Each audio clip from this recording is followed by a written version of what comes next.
film opens in Japan. Three underlings are brought before their Yakuza boss. They have failed an unknown task. The boss orders them to cut off a finger as punishment. Two of them obey, grimacing in pain. The third man tries to fake it. He makes a shallow cut and hides his hand. The boss sees through the deception. Without hesitation, he swings a sword. The man's head is severed. Blood sprays across the wall. The boss then turns to the remaining two men. Go to normal. End of scene.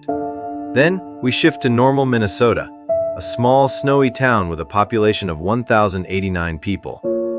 A man named Ulysses arrives in town. He is the temporary sheriff, assigned to replace Sheriff Gunderson, who has just died. Gunderson's death itself is strange, a combination of heart attack and hypothermia, something that rarely happens. But Ulysses doesn't dwell on it. He needs peace after suffering past trauma and a falling out with his wife, Penny.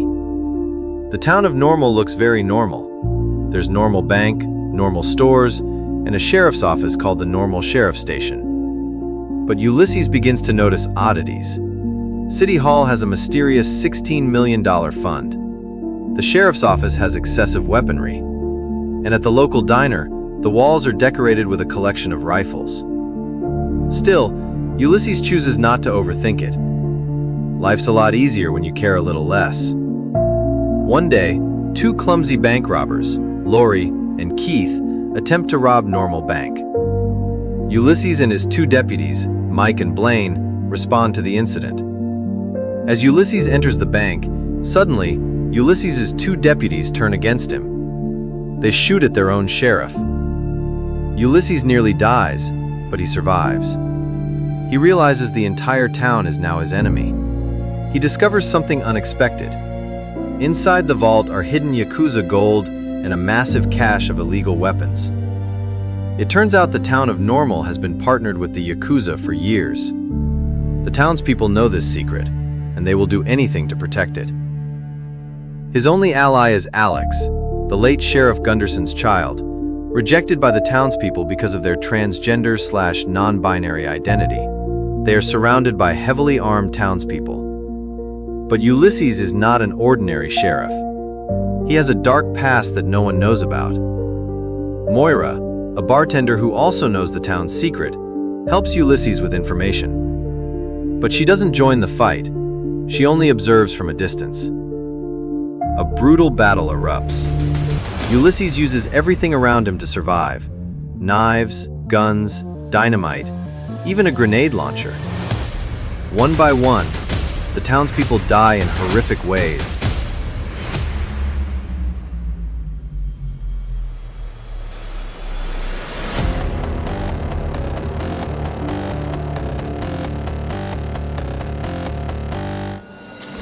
Because the battle felt like it would never end, Ulysses negotiated with the remaining townspeople and the Yakuza sent to the town. Ulysses planted C4 bombs inside the vault containing the Yakuza's gold and money. If he detonated them, everything would be destroyed, and the Yakuza would hunt them all down. Ulysses said, "What if we pretend that nothing ever happened? All the gold and money will be returned and arranged exactly as before. That way, everyone would survive." The townspeople and the Yakuza members agreed. The next morning, they all cleaned and restored the town back to normal, as if no massacre had taken place the night before. At the same time, the Yakuza boss and his group of men arrived in the town of Normal. Ulysses and Deputy Blaine casually welcomed them at the entrance to the town of Normal. The Yakuza boss asked, "Did something happen here?" Deputy Blaine explained, "A massive storm swept through the town, knocking out the electricity, internet, and cellular service." The Yakuza boss and his men arrived in front of the bank. The atmosphere grew tense because everyone feared the boss might discover what had really happened. Sheriff Ulysses, Deputy Blaine, and the Yakuza members already in the town of Normal guided the group like friendly tour guides escorting honored guests. The visit to the bank went smoothly. That night, they all held a dinner banquet for the Yakuza delegation. As Deputy Blaine delivered a warm welcome speech, something strange and absurd suddenly happened. One of the townspeople was opening a beer bottle when the bottle cap flew into the air, ricocheted off a nearby object, and knocked over a rifle. The rifle discharged instantly, firing directly into the Yakuza leader's head and blowing it apart. Everyone froze in silence. The atmosphere became unbearably tense as they stood facing one another. An automatic record player began to spin, and soft music filled the room. Then, without warning, they started shooting and slaughtering each other brutally.